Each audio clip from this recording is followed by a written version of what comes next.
Allez, c'est parti. La cœur ouvert. On est parti.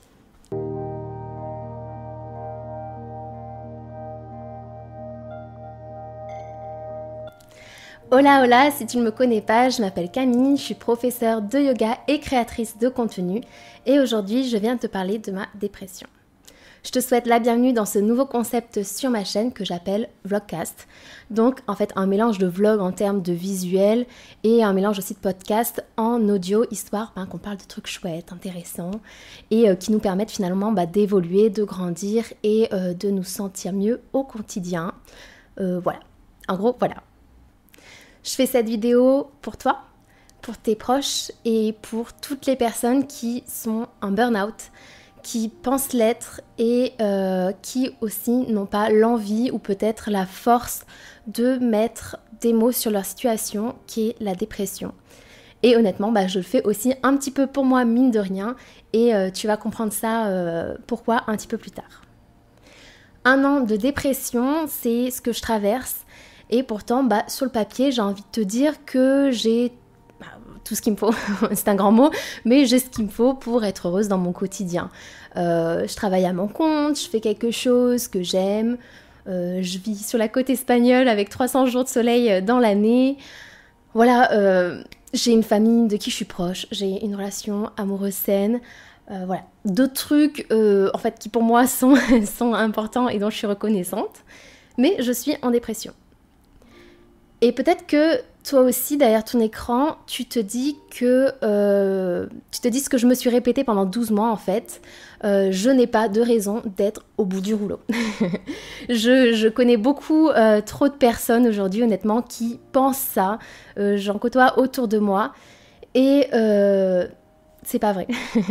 Déjà, je crois qu'il y a quelque chose qu'il faut bien garder en tête, c'est que tout le monde n'a pas le même seuil de tolérance, si je peux dire ça comme ça, en tout cas face à un même événement.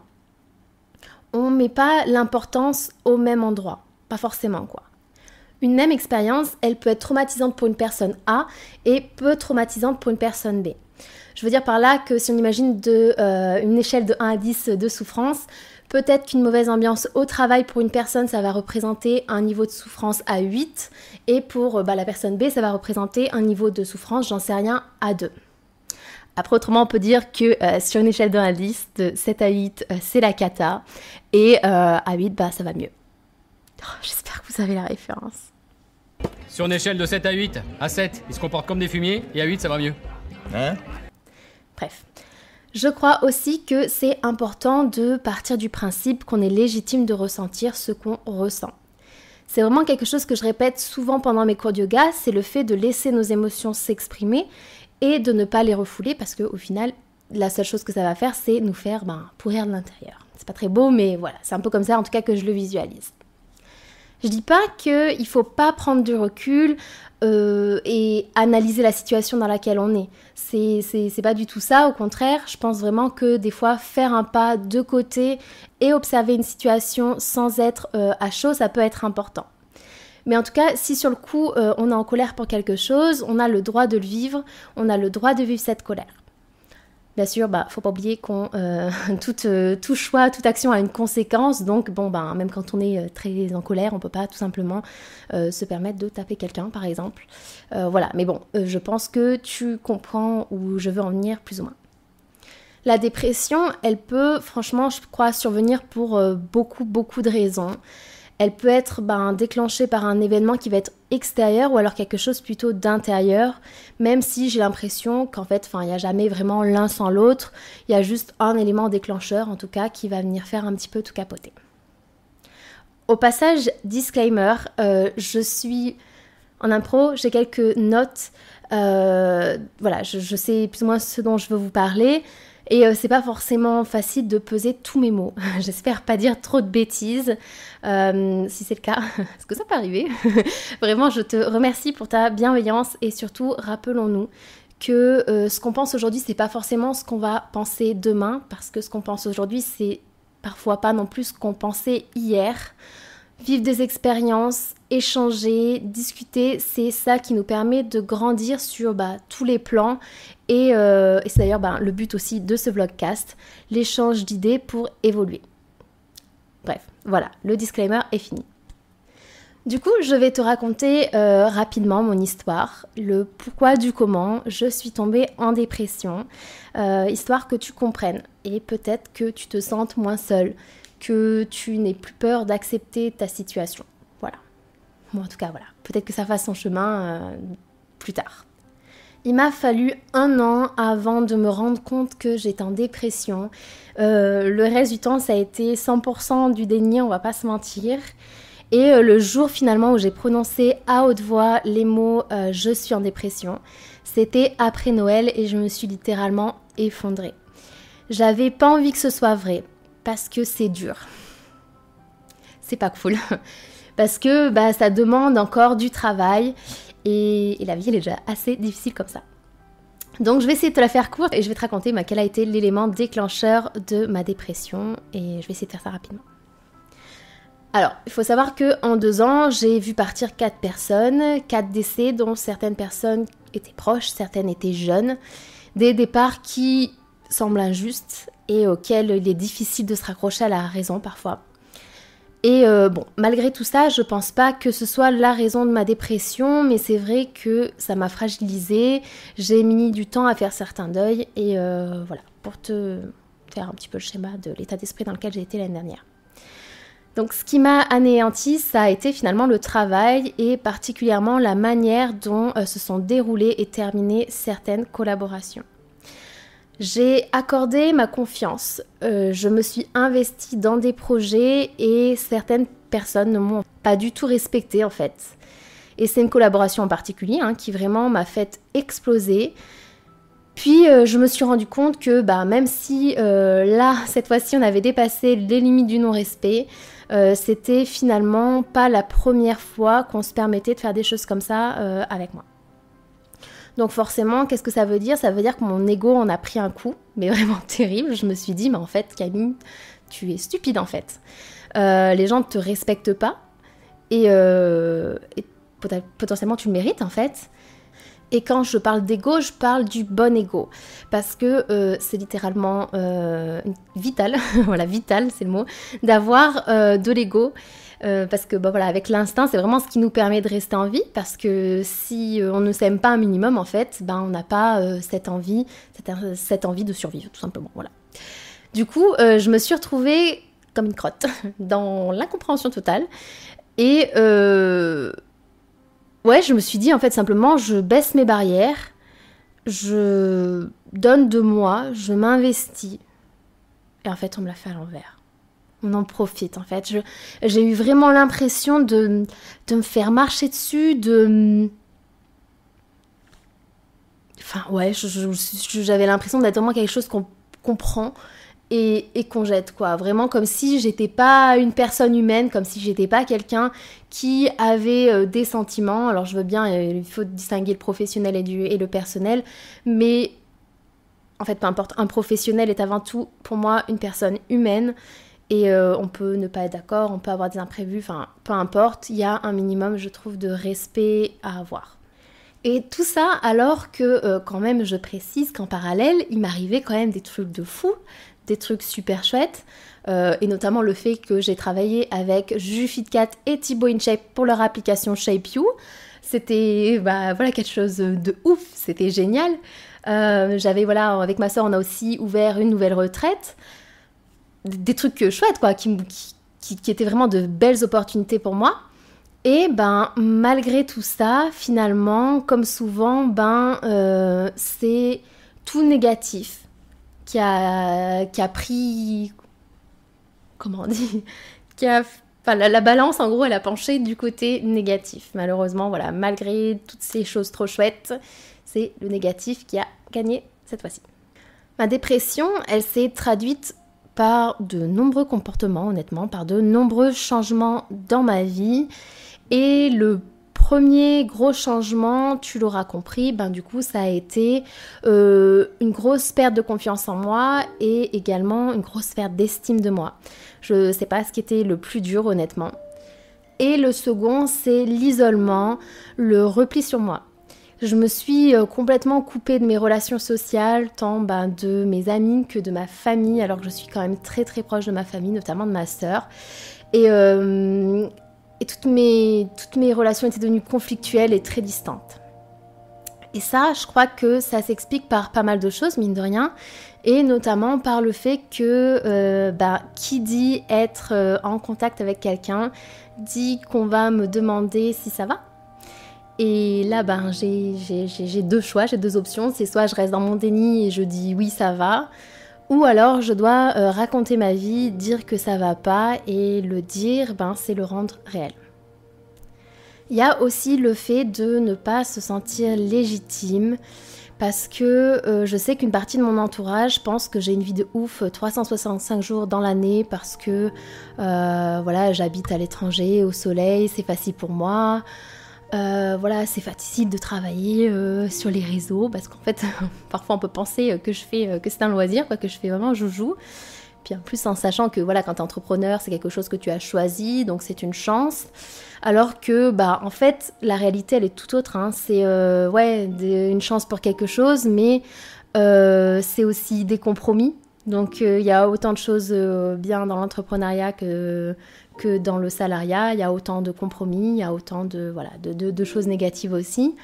Et du coup, même si moi je suis pas d'accord avec ça, hein, clairement, je veux dire, j'ai pas une vie de ouf 365 jours dans l'année, je suis comme tout le monde, il y a les hauts, les bas pour telle et telle raison, mais je me sentais pas légitime, parce que oui, en effet, sur le papier, comme je te disais tout à l'heure, peut-être qu'on pourrait penser que j'ai une super vie, encore une fois, ça dépend, pour certains ce sera super, pour certains ce sera pas du tout ça, encore une fois, on veut pas tous la même chose dans la vie, et c'est très bien. Mais ça m'a fait douter, ça m'a fait remettre en question la légitimité d'aller mal. J'espère que je me suis pas perdue dans ce que je voulais dire. Bon, c'est pas grave. Quand on est en dépression, on trouve vraiment, en tout cas je trouve personnellement, du réconfort dans l'isolement, parce que ça nous permet tout simplement de filtrer ce qui se passe à l'extérieur, parce que c'est pas facile quand tu es en train de remettre ta vie en question, te remettre en question toi tout simplement. Malheureusement, de voir que les autres avancent, alors que toi, t'arrives à bientôt 30 ans et toi, t'as l'impression de juste reculer, ou en tout cas de faire du surplace, quoi. Et ça, malgré tout l'amour que tu as pour tes proches, hein, franchement, malgré le fait que, bien sûr, tu as envie que tes proches, il leur arrive le meilleur. Encore une fois, la réussite des autres, elle n'empêche pas notre réussite. Mais quand tu es en dépression, c'est aussi malheureusement une piqûre de rappel de ce que tu peux percevoir toi, en tout cas, comme une réussite chez les autres et un échec chez toi. Ce qui m'emmène du coup à un autre impact que la dépression a eu, en tout cas personnellement sur moi, c'est la baisse d'inspiration. J'ai vraiment eu une perte d'envie de manière générale et surtout, je me suis rendu compte qu'avant, j'arrivais à être inspirée par les autres, par le succès des autres. C'était vraiment une source de motivation, quelque chose qui me stimulait. Et avec la dépression, ça s'est transformé en pression. Et ça a créé chez moi encore plus d'angoisse, encore plus d'anxiété. Ça m'a emmenée finalement dans une paralysie complète, avec vraiment une créativité à zéro, une créativité inexistante. Et là, tu te rends compte en fait que tu vis dans la peur et que toutes les étapes que tu dois passer, elles sont insurmontables. Et pourtant, en tant que prof de yoga, j'ai quand même pas mal de clés en main, hein, on va pas se mentir, parce que forcément, moi, le yoga, je l'applique dans ma vie, et pas seulement avec de la simple posture, de la simple pratique physique, c'est vraiment l'application d'une philosophie de vie au quotidien. Mais malgré ça, aller sur mon tapis, je vais être complètement honnête, franchement, prendre du temps pour méditer, c'était vraiment devenu quelque chose de difficile, si ce n'est impossible. Je me dis, ces moments, moi dans ma tête, il faut que je les fuis. Même si je sais pertinemment qu'une partie de la solution, elle se trouve dans des moments comme ça, en fait. Cette situation, ma dépression, je vais pas te mentir, bien sûr qu'une grande partie de moi pense que c'est la personne en face qui en est responsable.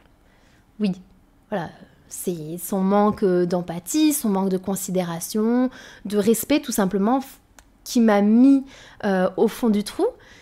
Le fait de ne pas avoir été considérée comme une personne, comme une collaboratrice, mais finalement comme une chose qu'on prend, qu'on jette dès qu'on n'a plus besoin, quoi.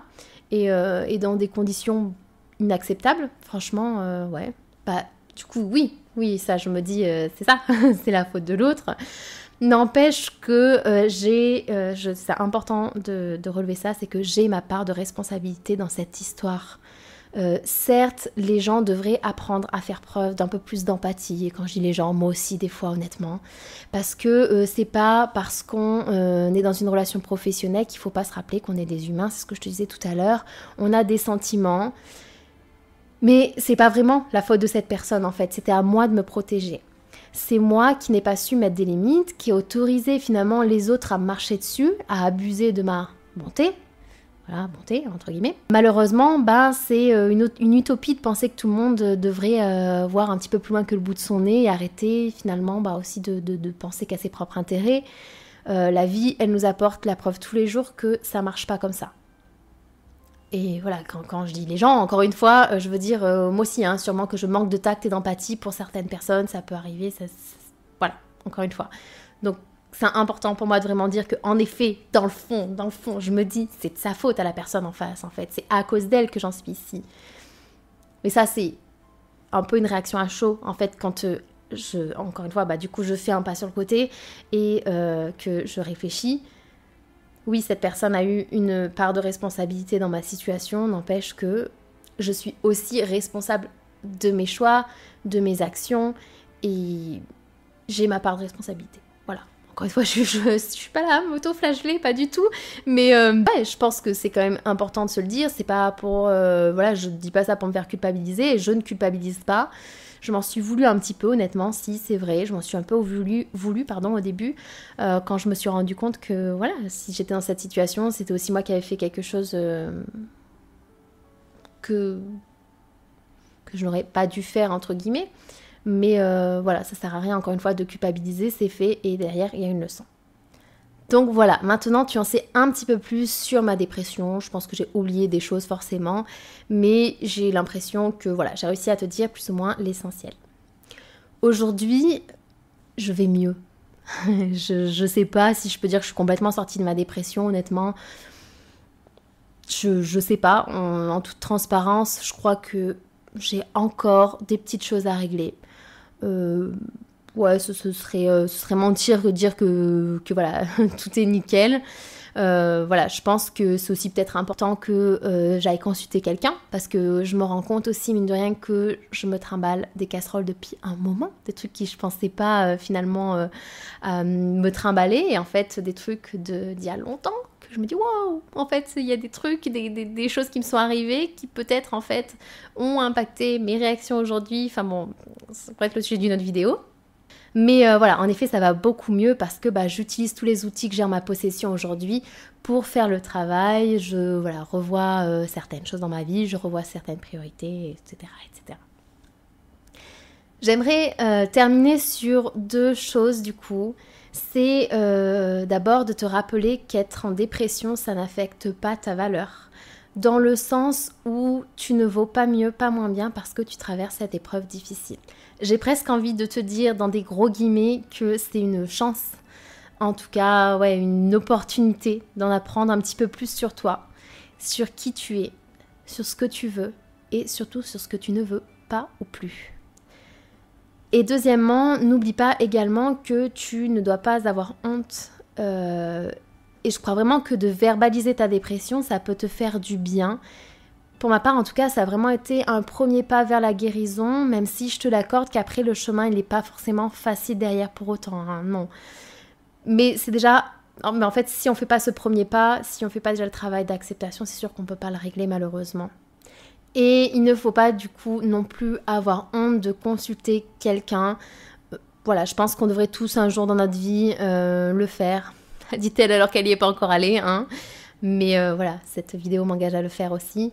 Mais voilà, même pas forcément attendre finalement de ne pas aller bien pour aller parler à quelqu'un. Parce que peut-être que ça peut aussi simplement nous aider à aller mieux, voilà. Je sais pas. En tout cas, si l'envie est là, je t'invite à partager ton expérience, tes questions, tes réflexions en commentaire. Ça aidera sûrement quelqu'un, ça t'aidera peut-être toi aussi, je sais pas. Et je serai de toute façon, moi personnellement, ravie d'échanger avec toi, de papoter avec toi, c'est véritablement sincère, hein. Les réseaux sociaux, ils peuvent servir à plein de choses et les miens, j'aspire à les utiliser pour qu'on s'entraide et pour qu'on se connecte, vraiment, voilà.